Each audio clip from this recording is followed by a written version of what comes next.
the Sports Hour podcast. Peyton, Grady to my left, Toby in the bottom left corner, and Cory with us down the bottom right. We've got a bunch of different backgrounds here. We've got the two sides of the quarterback battle. Grady representing Altmaier, Toby representing Dart. We've got Cory with KJ Jefferson. What if KJ won the Heisman? And I'm just vibing here with Brian Kelly. Me and him are just having a good time trying to win some recruits over. No McDonald's bags have been used in this recruitment, just letting y'all know. But what's going on, guys? How's it been? Been going good, TT. Always going good. Glad you can make it on before 10:30. I know. 10:21. We actually got started at a decent time tonight. So, W. Glad to have the boys back for our little session we had Friday night. We only had 3. It was me, Peyton, and Garrett. But we got Carmelo tonight, and we got Toby Leach 21 on. So it's good to have the boys back. Yeah, it's good. It's always good to be back. I know you tried to get me to record the other night, but I was getting ready to go to sleep, so I didn't want to come on. But man was watching Married at First Sight. I was, man. The banger.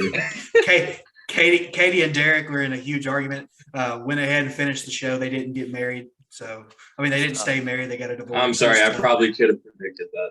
It was tough. But I am glad to be back now. It's good to be behind QB1 behind me. So it's really nice to see that. Cory, what's going on with you over in Woo Pig-Sooie land? I'm mainly a basketball guy, so it's in the dog days. So I'm just, trying to keep up with any sports, really. You were a basketball guy. However, I will say, especially when Arkansas is good, you do get a little prideful towards Arkansas football. I'm prideful even if they suck. I mean, it's fair. Blind faith. Exactly. But let's jump in. Let's see. Let's have a good discussion. We said we got started a decent time. Let's see if we can get out at a decent time. Here is the poll from us 4, and we're going to add more when we release the official poll on Tuesday on our social media, by the way, at Sports Hour Pod, everywhere on all social media sites if you're not following us there. But if you're watching this video, you probably are, and we appreciate you for that. So TikTok, here we go. TikTok especially. TikTok, yes, we have been dropping daily content on TikTok, and me and Toby have been kind of taking the head up on that. It's been bangers, can't lie.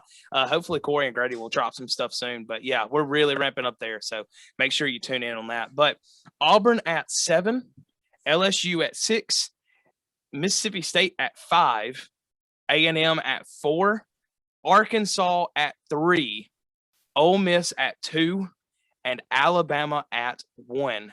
Pretty much as you'd expect with number 1. However, Alabama got 3 of 4 first place votes, so did not get all the first place votes. So we will reveal that as we get closer to time. Let's start with number 7, Auburn. And this is a team that, last year, it looked like they started really well on the season. You had the infamous "this is the year." Bo Nix is thriving new offense. He's a Heisman dark horse. They lose in Happy Valley. They rebound, look really good, beat Ole Miss to end Ole Miss's playoff chances, and look like they have a outside shot, at winning the SEC. And the world just came tumbling down. They lost, I believe, 6 straight to end the season. Ended up with a losing record. Lost to Houston in the Birmingham Bowl.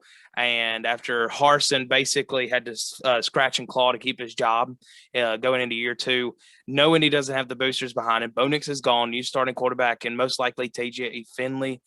I think we all kind of have the expectation that this Auburn team just is not going to be able to keep up with the rest of the West. Yeah, first and foremost, I want to say I do not trust Harsin at all as a head coach. I didn't like the hire when they first got him last year, and I still don't think just replacing a good coach and Gus Malzahn with him, I just didn't think it was a good choice. And it kind of proved, yes, he got a good win against Ole Miss last year in a really tough game. But this year coming in, he didn't have the best of recruiting classes, didn't really have portal, lost a lot. Coming in this year, I think his back is just too far against the wall, and I don't see anything in the offseason that has me any kind of hope trying to give to Auburn to win more than 4, 5, 6 games at and adding to a guy that you're sort of 50-50 on, they tried to find anything at all in this entire offseason to fire this guy. I mean, if you think about it, if they found anything, any evidence to what transpired after the season was over, I mean, they would have canned it. I mean, I don't think they would have thought about it, had a second guess about it. And if I was the head coach in that situation, I mean, it's hard enough as it is to be an SEC football coach. But when your school's already trying to fire you and the fan base is not behind you, you're already behind the 8 ball before the season even starts. And I feel for him. Yeah, it really just feels like this is like you said, if you're Brian Harsin and you're this Auburn team, it's got to be hard. You know, you'll say, "Oh, we're motivated. You know, our goal is to win a national championship," but it's hard. You feel like you got to think to get motivated after you've had an off season where boosters tried to kick you out. They tried to pin an extramarital affair on you to get you out. I mean, going into your personal life to get you fired. to get you fired. You just got to feel like you've got no support, especially from Auburn fans, who some of them were on board. They're like, "Hey, any reason to get this man out? Let's do it."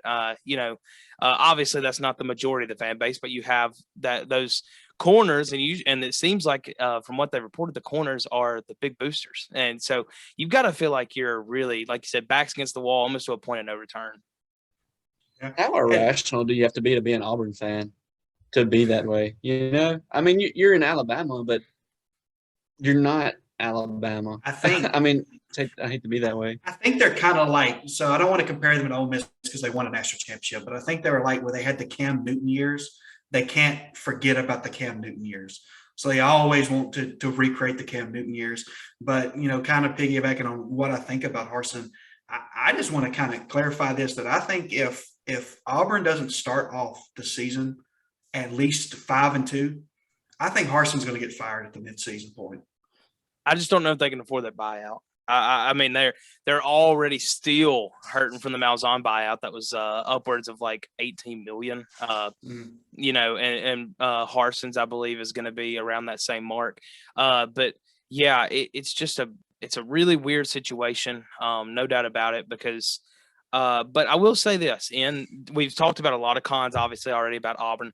Here's some good stuff. Let's give you some good stuff about Auburn. Auburn returns 4 starters on the offensive line. If you're going to rebuild and you're going to be a good football team in the SEC, it starts in the trenches. So 4 guys returning on the offensive line, that's really good. Also, I don't know if y'all have looked, the schedule for Auburn is really manageable to start the season. It's got Mercer, San Jose State, and I believe they've got 5 home games to start the year. Mercer, San Jose State, Penn State, Missouri, and LSU. They don't go on the road until the first or the second weekend in October when they go to Georgia. They could very well be 5-1 when they get Ole Miss on the road in the middle of October. So this is an Auburn chance to be ranked. Yeah, at that point. Yeah, very much so. The thing is, I just want to say real quick. The thing is, though, you got a team which I don't know anything about San Jose State at all. Don't know a thing. But you got a team that's coming in, going to play at Jordan O'Hare Stadium. That very well could be a team that's going to play with basketball, balls out in a way that they really could come in and try to upset this team, especially with an Auburn team that's, returning starters on the front line, but don't really have the full depth that you really need to make a run in the SEC. And then you got to play Penn State. Penn State is always a team that, in the Big Ten, they're going to compete. I just don't see Auburn. I don't see Auburn beating them. And you have a team which Mercer, they're probably going to win, but like San Jose State, who could come out there and really pull an upset. I would agree with what you're saying, Toby. If it was San Diego State, San Jose State has been on tough times for quite a bit. But anything's possible in college football, But talking about the Penn State game, that's really going to be the distinguishing point for Auburn season. And I like James Franklin a lot at Penn State. I think he's one of the better coaches in college football. I don't trust Sean Clifford to go on the road and win a big game early in the season against a Jordan Hare Stadium that's going to be packed to the walls. I really just I don't see that happening. Like I said, I feel like they have a very good chance to start 5-0. Cory, what are your thoughts? We haven't heard from you. Well, I was going to go off of what Toby said. This is probably a good testing point early in the season. If these games against San Jose State and Mercer, like, depending on how they're looking, these smaller teams or these worse teams, these are the games that can kind of like point out some of the biggest weaknesses and kind of immediately like show the flaws of this team early on, and that could really impact the entirety of the entire season for them, right? I mean, if they start off and they're looking pretty bad against lesser competition, I mean, that could lead to like what Toby was saying. I mean, just can the coach or kind of look a little bit the assistant coach and stuff like that. Yeah, I agree with that. And I think a really a tell of the tape when we're talking about the Penn State game is they play at 2:30 at Jordan O'Hare. If this would have been a night game, you could honestly say Auburn's probably going to get that win. But because it's a day game, still going to be hot. I think all the tools are there for Penn State to come in and kind of put a whooping on the Tigers. And then you get the Tigers the next week. Then you get Mizzou, and then you get LSU, who, I'm not sold on LSU, as we'll get in on later. But an LSU team, Auburn and LSU is kind of a rivalry. It's not the biggest of rivalries, but LSU and Auburn always have a really good game. And I just, I think Auburn is the lower tier of the SEC West. I don't see them being that productive. Speaking of LSU, let's flip to them now at number 6. That's where they came in our ranking. They were the highest ranked number 5. By the way, Auburn was the consensus dead last team in the SEC West in our rankings. They start with Florida State on Sunday in the Superdome. So home game against Florida State, essentially. It's a neutral site, but it's essentially a home game. Then you get Southern. Then you get Mississippi State early in the season, as it usually goes. That's usually for Mississippi State and LSU. That's usually the benchmark game early in the season because they're always meeting each other to open up SEC play. New Mexico and then Auburn. And then Tennessee. They get it home October 8th. Florida on the road. Ole Miss at home. So, again, it's kind of the same situation as Auburn. They've got that one game week 3 of the season. Personally, I think that Brian Kelly's a good enough coach to get them a win against Florida State in New Orleans. But Mississippi State, that's going to be their testing point. They're at home. That's a game that if you want to be competitive in the SEC to compete for a top 3 spot, you got to win that one at home early in the season against a state team that's going to be middle of the pack, ceiling being top 3 team. And the thing about LSU, that's a team that returns the least amount of starters in the entire SEC. They return 3 on each side of the ball, only 6 total. That's a lot of production you have to return. You have to replace both on offense and defense. Yeah, I think the tell of the tape is going to be a guy. Garrett, is it Newsmeyer? Their starting quarterback? Yes, Newsmeyer. I think that's going to be the tell of the tape on how LSU season is going to be, because if you've looked at Notre Dame under Brian Kelly they leaned more to the pass than they did the run. So I think he's going to bring that offense there. And I think when you're talking about LSU, who in recent, other than Joe Burrow, in recent years hasn't had the best of quarterbacks. They've had decent quarterbacks, but have relied really heavily under Les Miles, Coach O, to run the football. This year, you're gonna see more of a pass, not necessarily pass first, but you're gonna see more passing the football.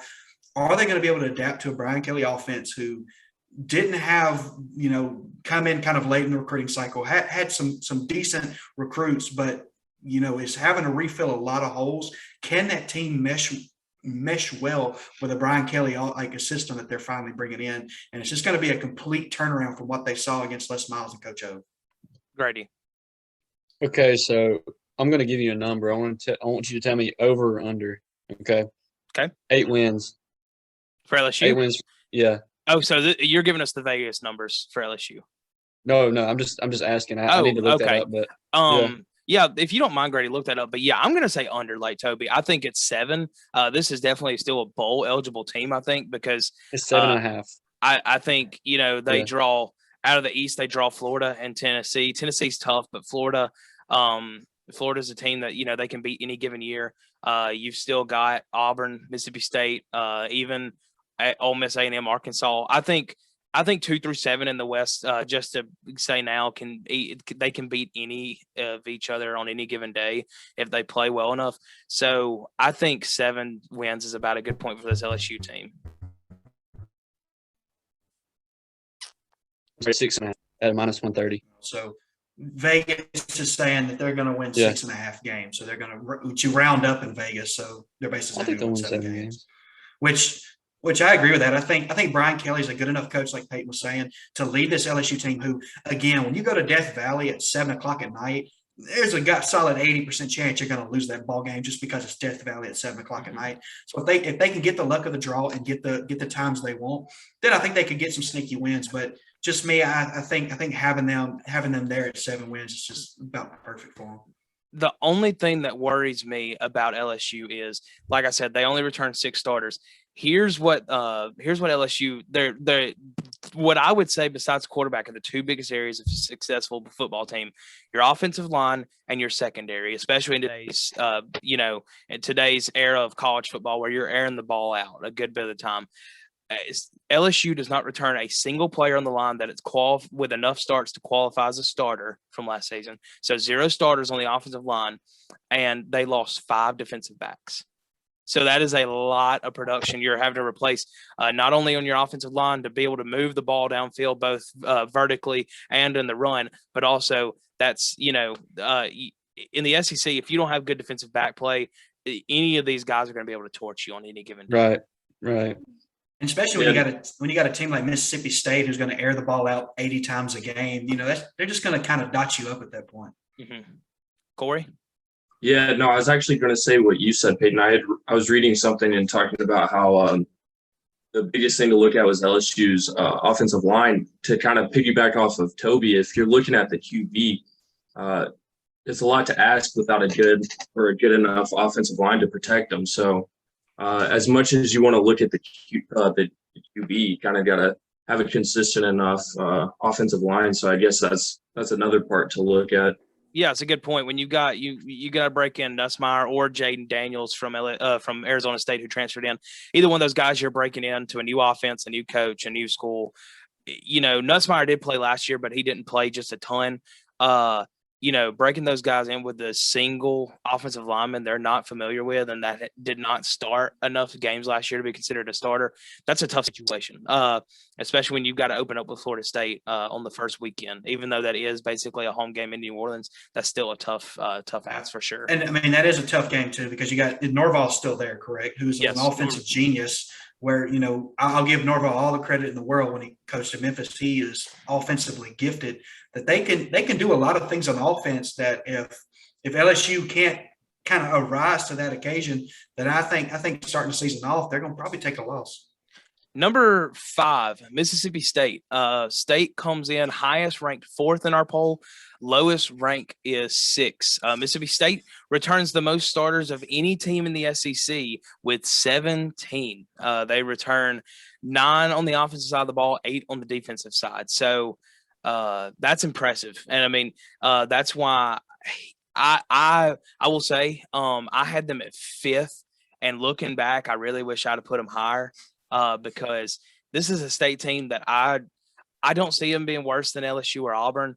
And I could see them as high, their ceiling being the second best team in the West. I don't think this is the most talented roster in the world, but when you return 17 starters, this is a team that's had, and most of those starters have been there to both years of Mike Leach's tenure, because State was extremely young in 2020, Mike Leach's first year. So this is a team that now is in the 3rd year of the Mike Leach air raid system. And defensively, Zach Arnett has been a fantastic defensive coordinator for them. I was very hesitant to think the 3-3-5 was going to work in the SEC consistently with just how teams are able to run the ball. But Arnett's done a great job of making the defensive line perform well at Mississippi State. So this is a team that I think has a ceiling of being the second best team in the West, just because Will Rogers is the real deal. I mean, the kid's good. There's the people that have doubts about him. He's not the most talented guy in his arm, but he makes good decisions. Especially last year, he began to make really good decisions, not force the ball, not create turnovers. And really, if you do that in the Mike Leach system, if you don't give up unforced turnovers, then you're gonna eventually wear teams down through the air. They're not going to be able to defend the intermediate and the short passing game. Eventually, they're going to come up, and you're going to be able to beat them deep. So overall, I think a lot of things work in Mississippi State's favor. The only reason I have them here is just because I think the potential of the other 4 teams above them, I think their rosters have more potential talent on that roster. But Mississippi State, I think, besides Alabama, might be the most complete roster to start the season. Yeah. So one thing I want to say about Mississippi State is that I've heard a lot of people, especially Mississippi State fans, that are on the fence about Mike Leach as their head coach. And I've heard a lot of people say how the air raid can't work in the SEC. And all these different things. But something that I respect about Mike Leach is that when he puts his foot down, it's down and it doesn't come up. I know in his first 2 years there have been 10, 11 guys that have quit like during the season and didn't play. And the reason behind that is Mike Leach put his foot down and his players are like, oh, he'll let us come back. He doesn't. That guy, he's a guy that's going to discipline his players and they're going to play the way that he wants them to play. And that's not a knock on Joe Moorhead, the coach that was there before him. But I respect a coach that builds discipline in his program and pushes the kids in the right direction that he wants them to go. And I feel like they're going to succeed because of that discipline that he's put into those players. Yeah. So saying real quick, I had Mississippi State there. I think did I rank them at 6, Peyton? I think you ranked them at 6, yes. I did. The only reason I did is because I believe everybody other than Auburn is a 7+ win team. That's the only reason I put them there. Which I think Mississippi State, like you said, ceiling could be a really good team, second or third in the SEC. But I think where what you were saying, Peyton, makes the most sense is the fact that everybody in front of Mississippi State, I think, is just a little bit better. Like when I say a little bit, I think Alabama, of course, is at the top, but everybody else is poised to have really good seasons this year, which I think Mississippi State will as well. But where it comes down to is, they throw the football a lot. And if you look at the SEC West, everybody has really talented secondaries other than Auburn. When you talk about Ole Miss, you return in A.J. Finley, a guy who arguably is one of the best safeties in the SEC, period, where can they overcome that with Will Rogers, who you said made really good decisions later in the season? Earlier the season, wasn't making the best of seasons. Wasn't making the best of reads. Later in the season, when he finally got comfortable and finally started getting to meet the schedule, he started showing. But, they opened the season with Memphis, who always plays Mississippi State tough. They play Mississippi State tough and they play Ole Miss tough, where they get them at home this year, where I think that could show you a really – how this Mississippi State team is going to go when they get a tougher opening game in Memphis. But then they go to Arizona the next week at 7 o'clock, which I know Arizona is one of the worst teams in college football. But you're really going to see how can Mike Leach adapt, go into Arizona where it's going to be 105 degrees on the field.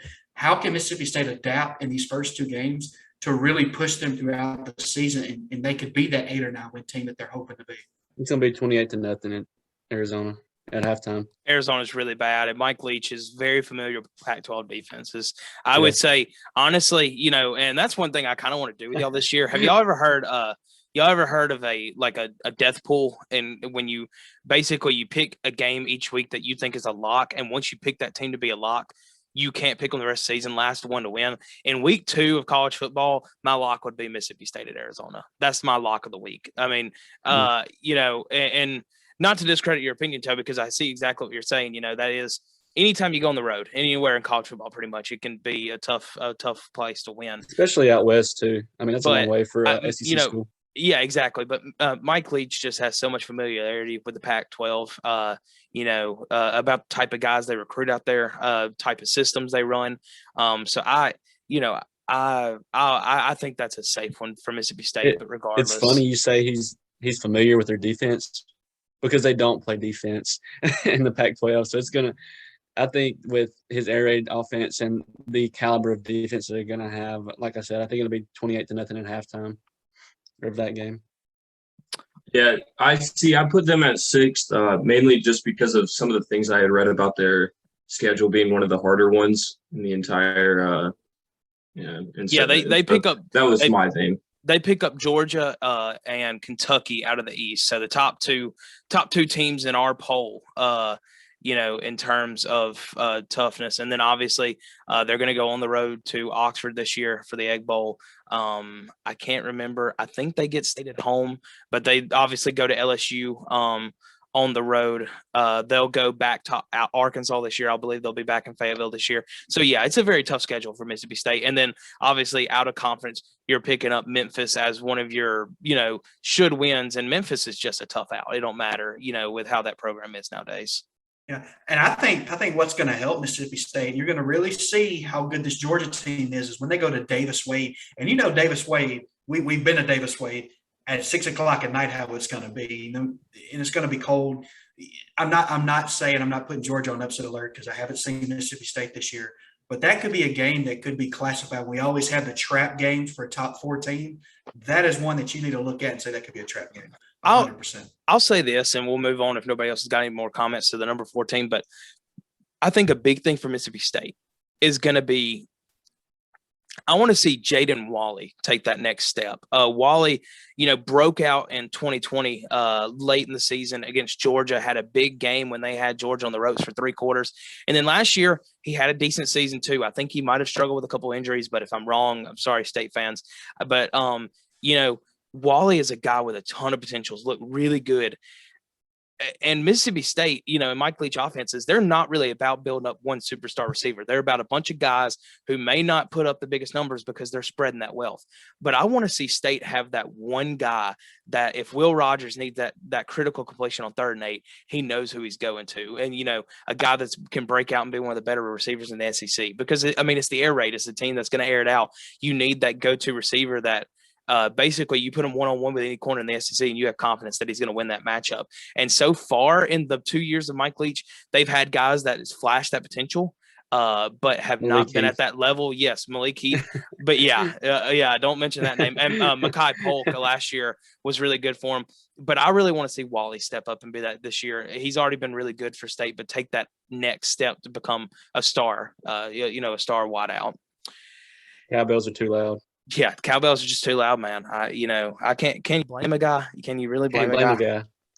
Number 4, Texas A&M. A&M came in on our poll as high as 2nd and as low as 5th. So I think that might be the biggest spread it's the biggest spread for how a team finishes in our poll.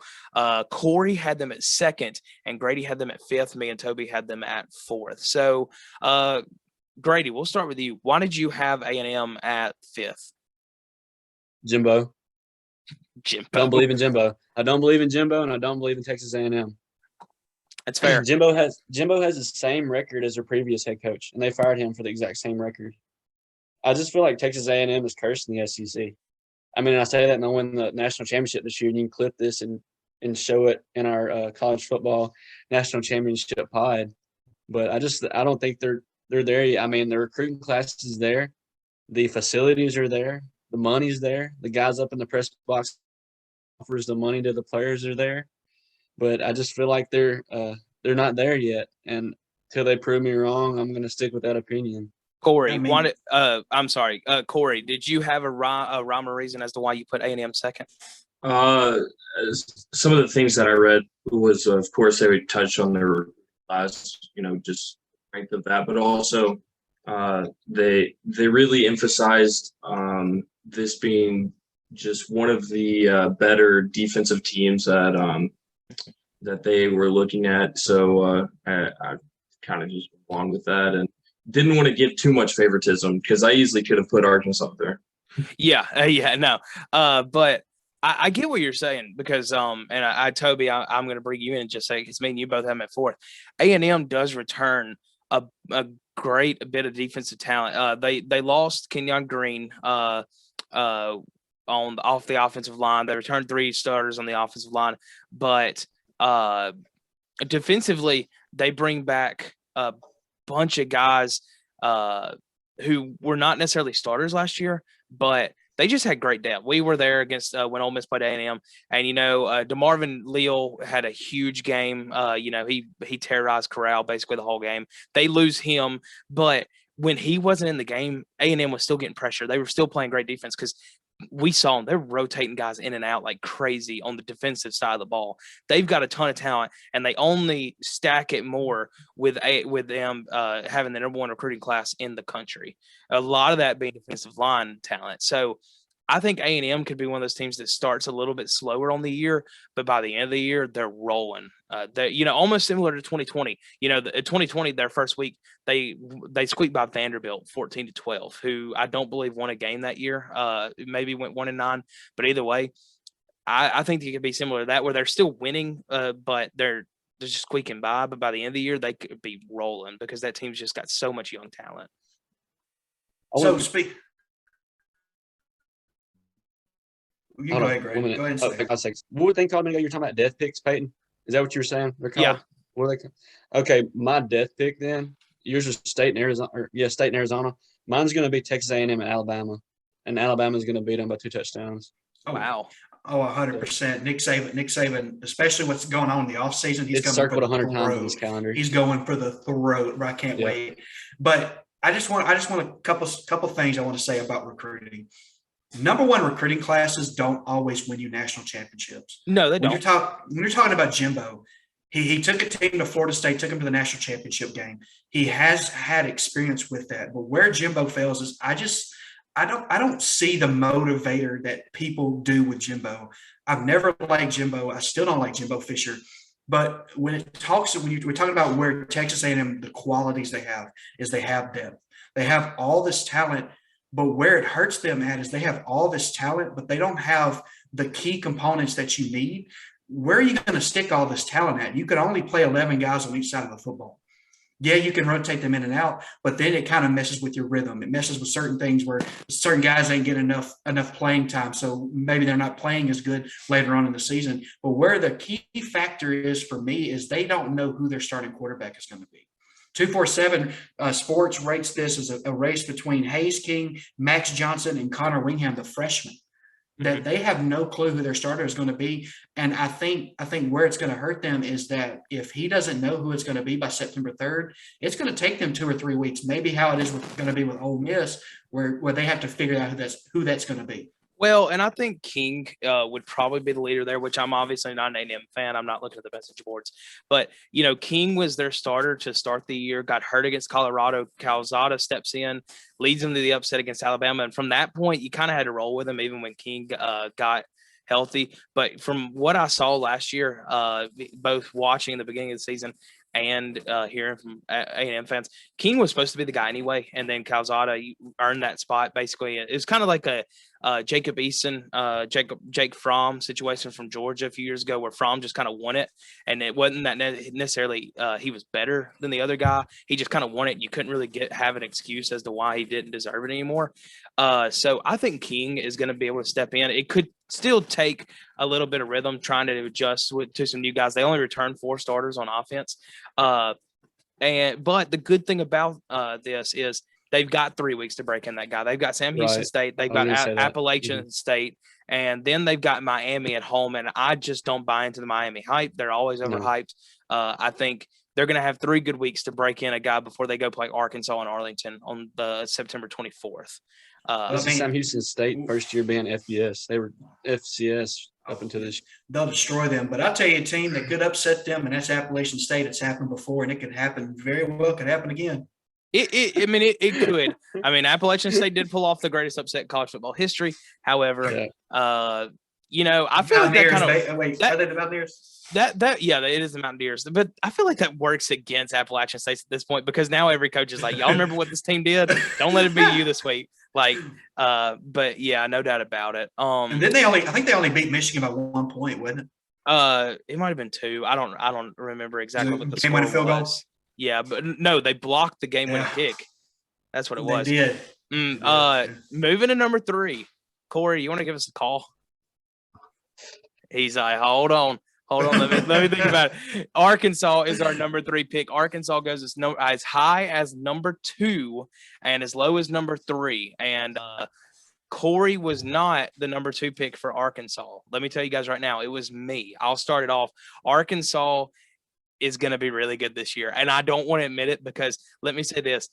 There's very few fan bases I hate more than the Arkansas Twitter fan base. Like Cory, his dad, Randy, they're cool. They call us old piss, but it's cool. It's all in good fun. But Arkansas Twitter is just the most toxic, cancerous thing you'll ever see in your entire life. But regardless of that, Arkansas is going to be a very good football team this year. Sam Pittman is one of the better coaches in the SEC, which is awesome. I respect the heck out of the dude, because 1, he seems like a likable dude, and 2, how many offensive line coaches actually succeed as a head coach? Hey, let me answer this. Not Matt Luke, but Sam Pittman has been able to do that. So, and obviously they return only 5 starters on offense, but they returned KJ Jefferson, who dude's a baller. I don't want to admit it, because for some reason, I wanted to do the fail last year. I don't know why. I guess I heard so much hype about it, and I was like, how dare they hype up KJ when Matt Corral should be getting all that hype? KJ's good, man. And he is a dual threat. He's getting only better every game throwing the football. And I think he's going to have a legitimate Heisman candidacy this year. And if Arkansas can figure out the 5 guys they lost off their front 7 starting wise last year, that defense has a ton of talent. They return a good bit in the secondary. Arkansas is my number 2 team in the West. It's crazy to me because last year, of course, we were all seniors at Ole Miss last year. And I remember how upset I was when I learned that we had to pay $40 for a student ticket to watch Ole Miss and Arkansas play. Like, this is ridiculous. I'm not paying $40 to watch. That ticket was worth $300. That's the point I was getting to. It was worth every penny. That game was awesome. And if the A&M game didn't happen last year, because those are 2 games that, like, all decade games, I would feel like as Ole Miss fans. But like that Arkansas game, from the minute the ball kicked off till when KJ threw it out of the back of the end zone, it was a game that you could not sit down. You could not sit. It was 110 degrees. There was no water to drink in that entire stadium. There was about 4 or 5 sorority girls that had passed out outside the stadium. I was they were one dehydrated. of them. Toby was a sorority girl that passed me. out. Yeah, but it was worth every penny. I loved it. KJ's a baller. ESPN actually ranked that game as the best college football game of the entire season last year. Yeah, I believe it. They actually did. I think a thing, and Toby and Cory, I want to bring you in after this, but Arkansas, the one question besides obviously they're placing a lot off that front 7 is the defense, or not the defense. I'm sorry, the schedule. The schedule is one of the tougher schedules. They open up with Cincinnati, who's going to be replacing Desmond Riddler, Desmond Ritter. I'm sorry, not Riddler. It's not a Batman villain. It's Ritter. Riddle this. Riddle me this, KJ. But no, Cincinnati to open up the season with Luke Fickell leading them still is going to be a tough out no matter what. South Carolina, you get an SEC game week 2. That's really tough, even at home. A&M, Alabama right after A&M, and then you go from Alabama style to Mississippi State on the road against the spread. Then you got to go to BYU, Auburn, Liberty at home. This is one of the toughest schedules in the entire SEC, entire nation too. So that worries me a little bit, but I think Arkansas has the talent to make it through this. You could see 7 or 8 wins there, but you could see 4 or 5 wins just because of how that schedule's built. Yeah, no doubt about it. Horrible. Whoever came up with a schedule needs to be fired. Yeah, it's really bad. You play week Coach 1, Henderson. you get top 4 team last year that was in the playoffs, and you get South Carolina, an SEC game, to A&M on the road, Alabama State, then BYU. You're not gonna come out of that as well as I think you're going to. Yeah, that's actually why I didn't rank them second, was because a mix with that, and then also like Peyton was talking about with some of the offensive players being lost. I have inside intel. My dad, he's insider. Just believe me. And so, so what he said to look out for was, which one I think another year with KJ just learning is going to be a difference maker. I think another thing is he said that there are 3 running backs that were all true freshmen last year that they all 3 were really good, and you could see them all 3 being good. We also got a couple of really good guys to replace some of the wide receivers apparently. Yeah, Treylon Burks is the big that one was kind of the reason I didn't put them. I was hoping the Steelers would have got him. Yeah, and so the schedule is kind of the reason I didn't go number 2, though. Or what's his name? Yep. Toby, what's your thoughts on the Razorbacks? So I was looking up a meme to replace Dart with, but it wouldn't load. So that's what I was doing for the past 2 minutes. But a couple things is I want to give Sam Pittman his due. So I think Sam Pittman coming in when they hired him back in 2020, I didn't necessarily like the move. Okay, it was his first time head coach, and I'm pretty sure, correct, or it was second, something like that. But he has developed a new culture in Arkansas that's really helped. Where last year we saw some really good moments throughout Arkansas. KJ Jefferson, I'll give him the due. He's the second best quarterback in SEC West, right in behind Bryce Young there in Alabama. But I think this year Arkansas, a couple things is that I had them is that which I talked to this to Peyton a little bit, is I think that Arkansas is going to win 10 games this year. And I also believe that Ole Miss is going to win 10 games this year. I think we're both going to tie for second because Arkansas is the real deal. They're really good offensively, but where they're going to kind of lack a little bit is, yes, they're having to replace a lot of talent in the offensive side of the football, having to replace a guy in Treylon Burks, who I thought was one of the best wide receivers in the country, who was one of the best picks. I think I can't remember exactly where he went. Where did he get drafted? He was in the first round. I can't remember, but I know it was super good. Whoever picked him, I was like, dude, that's a banger of a Yeah. pick. But I think what helped them is last year's Arkansas had a really great defense, returned a pretty good chunk of that defense coming in this year, where I think Arkansas, if they can keep games close with that really, really good offense, I think they're kind of poised to do something really good this year. And I think that's going to really help them. I kind of agree with Cory a little bit. KJ is my sleeper to win the Heisman this year. And I think he's going to show everybody why, straight out of North Panola, Mississippi, why he was as good as a person as he is. Toby, I want to ask you, you said you got Ole Miss and Arkansas both with 10 wins, tied for second. So who do you have winning the late November matchup in Fayetteville? Ole Miss on the road, when they go to Fayetteville, it's always a tough game. Okay, we don't have the best success. I really hope it's Ole Miss, but I can't really answer. I think that's gonna tell who's got the tiebreaker, and it's really gonna show who the better coach is. That is a politician's answer if I've ever heard one. I mean, I think it really is going to come down to it. I mean, let's move on to number. Go ahead. I went to Fayetteville a couple weeks ago, and we always talk about Cowboy Stadium and Arlington being Jerry's World. Arkansas Stadium's Jerry's World 2.0. They have one of the nicest facilities. I will give Arkansas all the credit in the world. Their campus is awesome. Well, it's because Jerry Jones is an alumni. They literally just poured that money in there. That's why I said it's Jerry's World 2.0. But I think Arkansas is going to be really good this year. Oxford's better because we're alumni. Facts. Cory is too. He's got to put that on. He's got to sadly put that on his resume. No, I threw that away. I sent that diploma. I said, "Nah, you can go." It's to this day though. Whenever Cory accepted his diploma, he walked across the entire stage like this with his head down. Insert that clip here, Peyton. Yeah, Cory grittied across the stage. Ole Miss number 2. They are ranked as high or as low as 4 and as high as 1. And the Tiger Lane's the Tiger King of the transfer portal. Oh man! It won't go. But speaking of, the number one vote was from Grady. So Grady, what gives you the faith that the Rebels are going to somehow be able to win the West this year? The Portal King and Luke Ottmeyer. I'm just kidding. I'm for real. John was on here. I'd be messing with him right now, but Jackson Dart's going to be the starting quarterback this year. Trig's going to be starting tight end. He's going to be a first round pick in the draft. He's going to be like Pitts from Florida a few years ago. He's going to be a dude.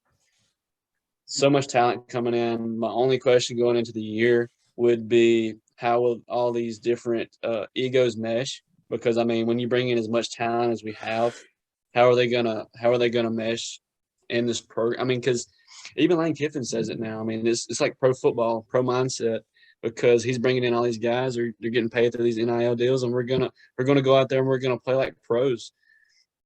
How is that gonna mesh? How's that gonna work in the college game? And I feel like it's gonna work. I feel like we're gonna succeed more than people think we will this year. I think we'll win over 10 games. Yeah, or above 10 games. As I was gonna say, Grady, and you said it. As much as I was rooting for that man over here to my left, it's time to hop on the Darty bus. Let's be honest, because you knew that was going to be the case when Dart agreed to come here. Yeah. And also, Dart had a really bad spring game. Luke outperformed him in the spring game. However, I was not able to watch it. I'm planning on being there this Saturday if there's another open scrimmage. But from what I saw from this last scrimmage, it was all Dart. Besides Kincaid Dent, but sadly that man doesn't have a chance. I respect him for staying with the program, but regardless, So Ole Miss, I think. And I know this sounds crazy, and there's a little bit of homer in the state, but also I don't think there also is to an extent. I think Ole Miss, potential-wise, has the potential to have the best roster in the SEC West. I think their starting 22 could end up being better at their full potential than Alabama's 22, maybe barely, but PT with a hot take of the pod. No. But I say potential. Yeah. I don't think they're going to reach it. There's going to be some of these guys that are not going to perform the way we want them to. I love it, though. You know, here's the thing about this Ole Miss team. What makes it so interesting is who knows what this team's going to be, but they've got 6 weeks to figure it out. This is the right. You know, we talked about schedules. Arkansas having one of the toughest. Mississippi State had a tough one. Ole Miss has the easiest 6 weeks in college football. I will say that they have the easiest starting 6 weeks in college football. I've heard one sermon today. I'm hearing another one right now. Yeah. Amen. Troy, Central Arkansas, at Georgia Tech, Tulsa, Kentucky, at Vanderbilt. That is the easiest starting. And Auburn, 7th. You could go and you get Auburn at home. That is the easiest starting 7 games in the nation. Peyton, I love you. I mean, 100% believe that. And what's going to help Ole Miss is that we're returning guys that I think is going to help so much. Damian Clowney, who I think is finally going to take that step and is going to be that dude on the defensive side of the football. I think he's going to be a beast. Miles Battle, who played some wide receiver for us last year, is finally going to settle in at cornerback. He's going to play all season as cornerback. You're going to see him rise above a guy like A.J. Finley, who I just talked about. Another guy, Cedric Johnson, who last year had some really good spurts in the game, but I think this year he's going to really step up. Where Ole Miss, I think, is going to lack a little bit is, again, we got Michael Trigg, who I think is going to be a beast, Casey Kelly, who I think we're going to run a lot of 2 tight end set this year because Casey Kelly earned himself a scholarship and he's a really good player. Where it's going to kind of hurt is, other than Jonathan Mingo, who is going to be Dart's number 1 target, number 2 target, other than Mingo on that side of the football? Jalen Robinson from UCF. I mean, okay, so dude's a baller. Dude's really good. Okay. Well, another thing that's helped Ole Miss too is we returned, I think, other than one offensive lineman this year. Mm-hmm. I think it was one where we have a front 5 who is experienced and they have the depth this year. Last year, we didn't have much depth on that offensive line. This year, we entered the portal, got a guy that from Western Kentucky, another transfer, I think, from the Pac-12, who is going to help that depth so much is that if one guy goes down, we'll have somebody that can step up this year. And I think we got an offensive line that can push upfield to give Zach Evans all the space he needs to have a breakout year this year. And I'm going to say over under. You talked about a stat. I say 1,000 yards, and I got Zach Evans over 1,000 yards. Something I want to go off of that with Toby is, I feel like a lot of times in sports the word reloaded is used way too much. I feel like it's overused. But Ole Miss's running back room reloaded. We lost Ely, a 5-star player from Jackson. We lost Snoop Connor. He's also an NFL running back. And we lose Parrish to the transfer portal. Is that correct? Yes. He leaving the transfer portal. So then we get Zach Evans, a guy that's going to be a superstar. I mean, wasn't he like the second number 2 overall transfer prospect in the portal? Zach Evans, just for reference, he had a season ended early last year due to injury. Zach Evans was averaging 6.5 yards a carry. So, I mean, the word reloaded is way overused, but if Ole Miss has done anything or reloaded at any position, it's running back. Hot take: Ole Miss has the best. They upgraded at running back, I know that's crazy to say. That's crazy. That's crazy to say with Snoop and with Jerry and Ely and Parrish, but Zach Evans is a NFL back, like a top 3 round NFL back at his highest potential. Ulyss Bentley IV, dude looked great in the spring game. If you go back and watch it, SMU, dude is he's a killer in the open field. If he can make it to the second level, the dude will kill you because he's got so much speed, so much agility. And Quishon Judkins has been the star of training camp in the running back room. Bentley and Evans both came out and said, dude's a dog. Like, dude is a power runner. I feel like that's a guy that's going to remind you a lot of Snoop with how I've seen his play style. Dude runs hard. Dude's not afraid to hit the open field. He's not the fastest guy, but if you let him get into the open field, he can outrun just about anybody he needs to. I think Ole Miss's running back room improved. And I know that's crazy to say, but I think it really did. Plus, fantastic running back coach and Marquise Blackwell coming over from Houston. Dudes had a lot of talent in Houston, had one of the better running backs in the country last year. Dude's a really good coach. I want to say when you have 400 or 500 rushers. I want to call. So ahead, last year we had the anchor of the defense was Chance Campbell, correct? We can all agree Chance Campbell was the anchor of the defense. Williams. Sam was it though? Yes, it was Sam Williams. He's playing in the NFL. Okay, so it's Sam Williams, free agent Chance deal. Campbell, blah blah. Yeah. I'm gonna give you a guy that I think is going to be that anchor of the defense this year, Otis Reese. I think Otis Reese this year is going to take that step, and he is going to be cold. He is going to be so cold this year. And Otis Reese is going to be really good. Yeah, so I think that's what helps Ole Miss's defense. Where over the past couple of years we haven't had the best. We finally have started seeing a good Ole Miss defense, but it's because every year we've had that one guy rise up and be the anchor. I think it's going to be Otis Reese this year. You've just got so much talent. I mean, there's just so much talent coming to this defense, and you lost a lot. I mean, you really did. But you bring in guys like J.J. Pughes from Auburn. You bring in Jared Ivey from Georgia Tech, Reginald Hughes from Northeast. Dude's really good. Got a lot of talent.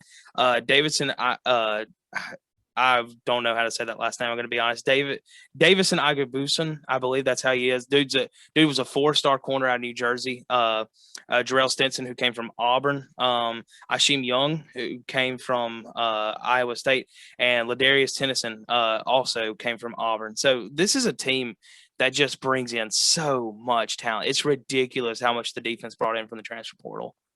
I think another dude too, we're kind of forgetting. I completely forgot about him. Malik Heath from Mississippi State transferred in to be a wide receiver. Yep. I think he could be a number 3 guy. Could possibly be a number 2 guy for us. Big guy to run down. Third hot take. Malik Heath won't do much. Malik Heath won't do much for the Ole Miss room. Heath had an opportunity to do a lot at Mississippi State, and he never quite fulfilled that potential. I think he comes over to an Ole Miss room that has too much talent. They got Brandon Buckhalter, Quay Davis, Jalen Robinson, Jonathan Mingo, other guys. From Louisville. Yeah. I forgot about Jordan Watkins too. Yeah, Jordan Watkins from Louisville. Okay, so maybe I'll take back. Henry. Can I take back my statement about who's Jackson Dart going to throw to? Can I take that back? Yeah. Is it too late? Okay. No, Anyway, Cory, do you got any comments about, as you call them, Ole Piss? Ole Piss. Well, so we know that Grady put him second, but where'd y'all put him? I put him at 1. Oh, you put him 1? I put him 1. Grady put him 1. I technically don't have a third place finish in the SEC. I had them in Arkansas tying for second. And I had them at 3rd. You had them lowest to 4th. Okay, so the reasons I did was, of course, 1, hatred. Hey, respect. From Ole Miss. To be honest. No, I'm taking your degree, bro.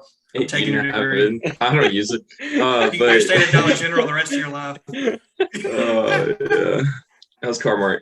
But like I was saying, walked into that one. So my thing is consistency and losing such a core unit, but also I think a big thing that could probably change the culture is how quickly Jackson Dart basically takes that number 1 QB role and almost earns it, right? If he doesn't earn it and it's more of something that's given to him, that could either lead to maybe fans, immediately turning on him during the season if he has any struggles and immediately, start posting their Altmaier flags or whatever. I don't know. But also it could lead to, say players feel like, there's favoritism. I think immediately he needs to win that and earn that instead of it being given to him just because of name recognition or high, portal. So that's a really good point, Cory. You said, when you've got a guy coming in, Altmaier was, the number 2 last year, expecting to be the starter this year, and then Dart comes in. He's got to go out there and earn it if he is the QB1 very quickly. Or like you said, you're going to have maybe some guys in the locker room that could possibly, want their guy they've been buds with since last year to have a shot, or even fans that were on the Darty bus turn on them really quick. I know a lot of fans like that. Toby, sorry, I just and that is not true. That is true. I was Darty in the SIP the day he signed. And the day he signed, I was Darty in the SIP. Man has been trashing Altmaier since. You could turn on him on the turn on him. Tip of a hat. Yeah, you'll turn on him. You'll turn on him as soon as we lose to Georgia Tech.